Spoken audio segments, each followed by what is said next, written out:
طه ما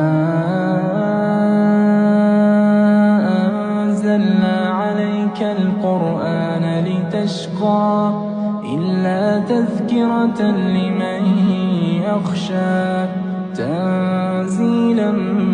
ممن خلق الأرض والسماوات العلى